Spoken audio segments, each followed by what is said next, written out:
आत्मरक्षा के लिए मुस्लिम युवक बना रहे थे बम। आरजेडी के विधायक मोहम्मद नेहालुद्दीन ने सासाराम में जो बम फटे उसके बाद ये बयान दिया है। ये बेतुका नहीं, ये बहुत ही खतरनाक बयान है, क्योंकि हमें जानना है कि क्या संविधान आत्मरक्षा के लिए बम बनाने का अधिकार देता है, और क्या केवल मुसलमानों को देता है या हिंदुओं को भी देता है, ये एक बड़ा प्रश्न है। लेकिन ट्विटर पर एक ट्रेंड चल रहा है, सेव इंडियन मुस्लिम्स।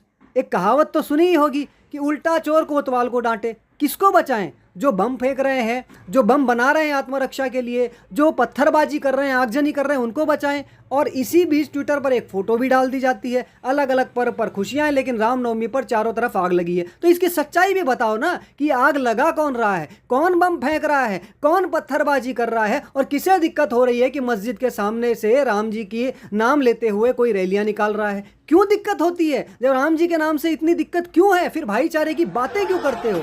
और कुछ जगहों पर हो सकता है हिंदुओं ने क्रिया की प्रतिक्रिया दी हो, तो उसका वीडियो तो खूब फैलाया जा रहा है।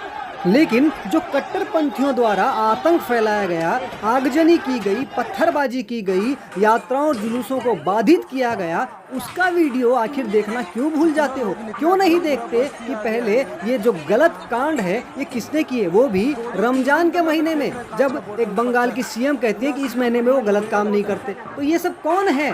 कौन है ये टोपी पहन पहन कर पत्थर फेंकने वाले, आगजनी करने वाले, बम फेंकने वाले? और अब तो नेताजी ने भी कह दिया कि आत्मरक्षा के लिए ये लोग बम भी बना रहे हैं। तो ये सारी चीजें देखिए, और ये एक वीडियो देखिए जिसमें ये मंदिर को भी नहीं छोड़ते। मंदिर में आग लगा दी, जल्दी ऊपर आओ, मंदिर में आग। एक और खबर चलाई जा रही है इसी ट्रेंड में कि बहुत सी कुरानें जला दी गई, किसी मदरसे या मस्जिद में आग लगाई गई जिससे बहुत सी कुरानें जल गई। और ये मौलाना साहब बड़े दुखी होकर बहुत ही मासूम से चेहरे के साथ कुरान हाथ में लिए बैठे हैं। खैर, हम इसका समर्थन नहीं करते इस हरकत का, लेकिन इसी पर एक चीज़ याद आ गई कि नालंदा में ही बख्तियार खिलजी नाम के एक हैवान, एक कट्टरपंथी हैवान ने नालंदा विश्वविद्यालय को आग लगा दी थी, जिसमें बहुत सारे ग्रंथ जलकर भस्म हो गए और कई दिनों तक वो आग लगी रही। अब हिंदुओं का दुर्भाग्य देखिए कि बेचारे हिंसा से भी पीड़ित हुए। एक तरफ उन्हें जिहादियों ने मारा और दूसरी तरफ उन्हें प्रशासन मार रहा है। बंगाल और बिहार में खुद वहाँ के हिंदू कह रहे हैं कि हमें प्रताड़ित किया जा रहा है, हमें हिंसा के बाद प्रशासन द्वारा प्रताड़ित किया जा रहा है, ऐसी खबरें आ रही हैं। तो ये हिंदुओं का दुर्भाग्य है।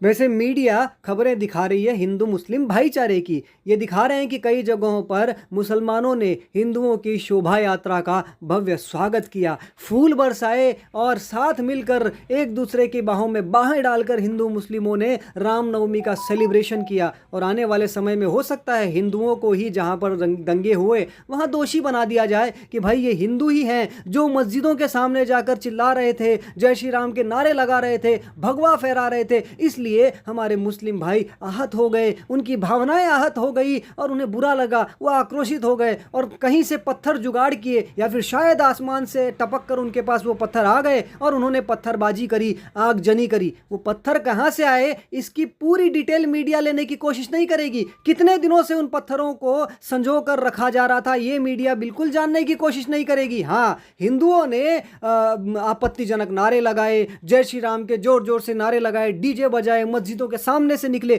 इसलिए मुसलमानों ने उन पर यह प्रतिक्रिया देते हुए पत्थर फेंके। भाई दिक्कत क्यों है इन्हें राम जय श्री राम के नारों से? आखिर जय श्री राम के नारे आपत्तिजनक हो क्यों जाते हैं? क्यों दिक्कत है इन्हें भगवा ध्वज से? क्यों समस्या है? जब बात भाईचारे की करते हैं तो भाईचारा दोनों तरफ क्यों नहीं होता? और अगर इन्हें दिक्कत है कि इनके इलाकों में हिंदू रामनवमी की रैलियां ना निकाले, अपने त्योहार ना मनाए, जय श्री राम के नारे ना लगाए, तो हमें भी आपके यहाँ पर होने वाली उन आवाज़ों से दिक्कत है जो हमारे घरों तक डेली दिन में 5 बार पहुँचती है। उसका विरोध भी अब हिंदुओं को करना चाहिए। और क्यों करना चाहिए, इसके लिए आप ये वीडियो देखिए कि उस अजान में आखिर कहा क्या जाता है और किस प्रकार हिंदुओं की धार्मिक भावनाओं को आहत किया जाता है। देखिए इस वीडियो को। अजान का अर्थ आपको पता है क्या है? कि केवल अल्लाह ही महान है।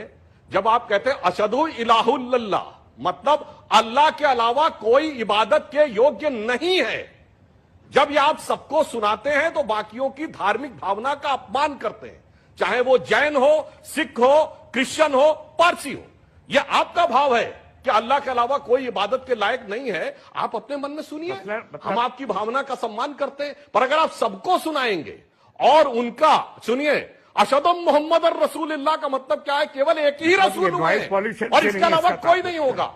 तो ये जैनों के 24 declared it तीर्थंकरों is का not अपमान है, related to the voice सुनिए pollution. सिखों के 10 रुकिए, गुरुओं का रहमानी अपमान साहब, है, रुकिए। कादरी सुनिए साहब, जीसस क्राइस्ट का भी अपमान है नहीं, और it हिंदुओं is के not 10 about अवतारों का voice अपमान है। pollution. तो धार्मिक You भावना may- दृष्टि देखिए, you अगर may मैंने have एक to ही बात declare it. गलत कही तो बताइए। More important than how you say is what you say. I don't care whether you're bleating it out of a loudspeaker or you're whispering. What are you saying? What you are saying is, and let me repeat it, no one has the right to be worshipped but Allah, 4062. That is the crux of Adhan or Azan. Now, is that not bigoted or discriminatory? If tomorrow I start preaching from Hindu temple saying no one has the right to be worshipped except Shiva or Lakshmana, would the police not knock at my doorstep? But we accept this. Why? Because secularism and the price of secularism has to be paid by this victim card.